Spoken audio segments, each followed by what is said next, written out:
নমস্কার বন্ধুরা, education culture YouTube চ্যানেলে তোমাদের প্রত্যেককে স্বাগতম।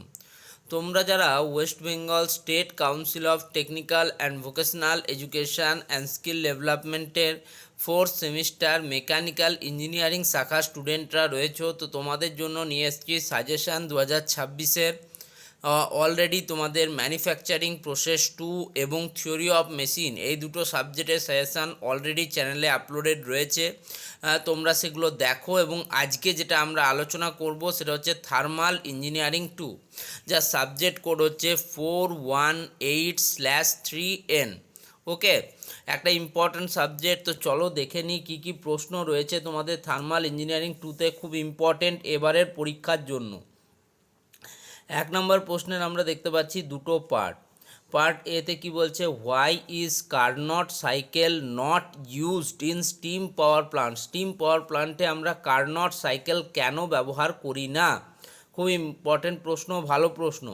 পার্ট বিটা দেখো, sketch a schematic diagram of a condensing steam power plant.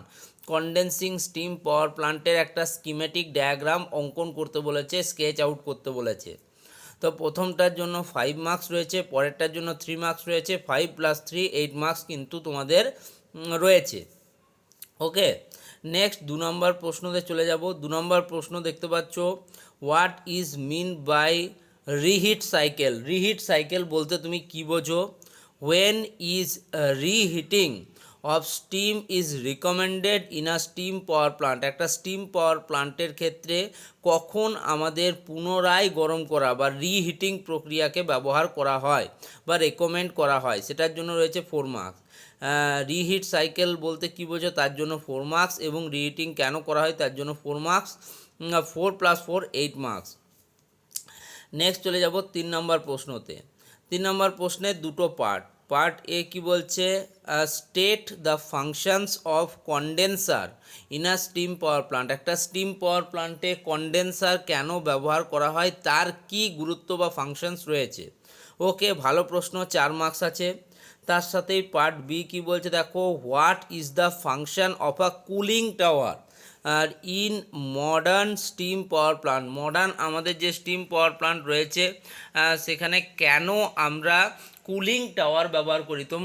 তোমাদের আশেপাশে যদি কোনো পাওয়ার প্লান্ট থাকে তোমরা দেখতে পারবে বড় বড় একদম গম্বুজ আকারের কিন্তু এই কুলিং টাওয়ার থাকে। তো সেই কুলিং টাওয়ার কেন ব্যবহার করি? 4 + 4 8 মার্কস রয়েছে এই প্রশ্নটিতে। এবার চলে যাব 4 নম্বর প্রশ্ন। এখানে কিন্তু টিকা লিখতে দিয়েছে, ধরো write short notes on fluidized bed boiler এবং স্ক্রিউ কম্প্রেসার, এই দুটোর কিন্তু শর্ট নোট লিখতে হবে। 4 মার্কস করে রয়েছে।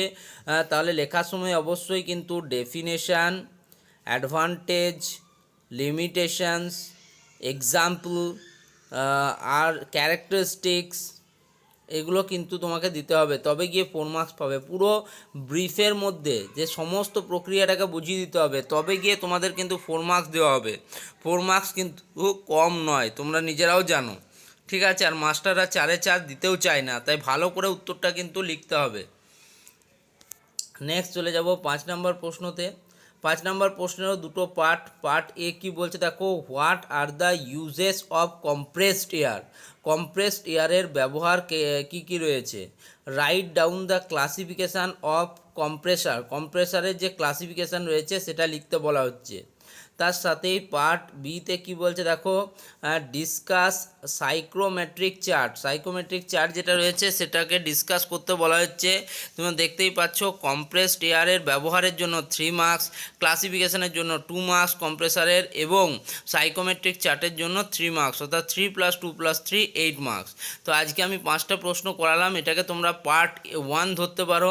পরবর্তী পার্টগুলো খুব তাড়াতাড়ি চ্যানেলে আপলোড হবে। ধন্যবাদ সকলকে।